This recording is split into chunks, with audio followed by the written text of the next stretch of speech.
Super star Rajinikanth ரசிகர்கள் எல்லாருக்குமே ரொம்ப ரொம்ப ரொம்ப ரொம்ப முக்கியமான ஒரு விஷயத்தை பற்றி தான் பேச போகிறோம். சூப்பர் ஸ்டார் ரஜினிகாந்த் அவர்களோட அடுத்த திரைப்படத்தை பத்தி ரொம்ப முக்கியமான அப்டேட் வந்து கிடைச்சிருக்கு. நம்ம யாருமே எதிர்பார்க்காத கூட்டணி வந்து இணைந்திருக்கு. அதாவது இப்ப வந்து ஜெயிலர் 2வது பாகத்துல வந்து சூப்பர் ஸ்டார் ரஜினிகாந்த் அவர்கள் நடித்துக் கொண்டு இருக்காங்க. இந்த திரைப்படம் வந்து ஜூன் 12ஆம் தேதி உலகம் முழுவதும் வெளியாக போகிறது அப்படிங்கிற அப்டேட் வந்து கிடைச்சிருக்கு. இந்த திரைப்படத்தை தொடர்ந்து அடுத்து வந்து லைக்கா நிறுவனம் தயாரிப்புல சூப்பர் ஸ்டார் நடிப்பாங்க அப்படின்னு எதிர்பார்த்தா, லைக்கா நிறுவனம் இப்ப வேண்டாம், இன்னும் வந்து 1 வருஷம் கழிச்சு நாம வந்து பண்ணலாம் அப்படிங்கிற விஷயத்த வந்து லைக்கா நிறுவனம் சொல்லியிருக்காங்களாம்.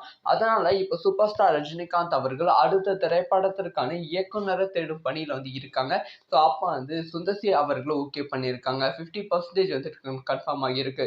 சுந்தர் அவர்கள் ஒரு கம்ப்ளீட்டான ஒரு கமர்ஷியல் ஃபிலிம் வந்து சூப்பர் ஸ்டார் ரஜினிகாந்த் அவர்களுக்கு ஸ்டோரியா வந்து நரேட் பண்ணியிருக்காங்க. சூப்பர் ஸ்டார் ரஜினிகாந்த் அவர்களுக்கு அந்த ஃபிலிம் வந்து பிடித்து போயிருக்கு அப்படின்னு சொல்லப்படுகிறது. அது கம்ப்ளீட்டான கமர்ஷியலான ஃபிலிம். எந்த த்ரில்லர் எலிமெண்ட்ஸ், மாஸ் எலிமெண்ட்ஸ் எதுவுமே இல்லாம அண்ணாத்த திரைப்படம் எப்படி வந்து கமர்ஷியலா வந்து இருந்துச்சோ அதே மாதிரி தான் வந்து சுந்தர் அவர்கள் இயக்கும் அந்த திரைப்படம் இருக்க போகிறது.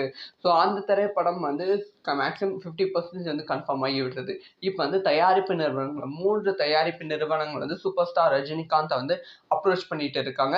ஸோ இந்த 3 தயாரிப்பு நிறுவனங்களே ஏதாவது ஒரு தயாரிப்பு நிறுவனத்தை சூப்பர் ஸ்டார் ரஜினிகாந்த் அவர்கள் ஓகே பண்ணிட்டா இதுக்கான அஃபிஷியலான அனௌன்ஸ்மெண்ட் வருவதற்கான வாய்ப்புகள் இருக்கு.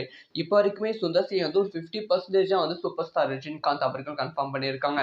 மேபி வந்து இது எப்படி வேணா மாறுவதற்கான வாய்ப்புகள் இருக்கு. இப்போ உங்களுக்கான கொஸ்டின் என்ன அப்படின்னு பார்த்தீங்கன்னா, சுந்தர் சி அவர்கள் கூட வந்து சூப்பர் ஸ்டார் ரஜினிகாந்த் அவர்கள் இணைந்தா நல்லா இருக்கும்னு நினைக்கிறீங்களா? இல்ல வந்து இதுக்கு முன்பு ஒரு தகவல் வந்து பரவியது. வினோத் அவர்கள் சூப்பர் ஸ்டார் ரஜினிகாந்த் அவர்களோட அடுத்த திரைப்படத்தை வந்து இயக்குறாங்க. வினோத் கூட கூட்டணி சேர்ந்தா நல்லா இருக்கும்னு நினைக்கிறீங்களா? உங்களோட ஒப்பீனியன்ஸை கமெண்ட்ல லீவ் பண்ணுங்க.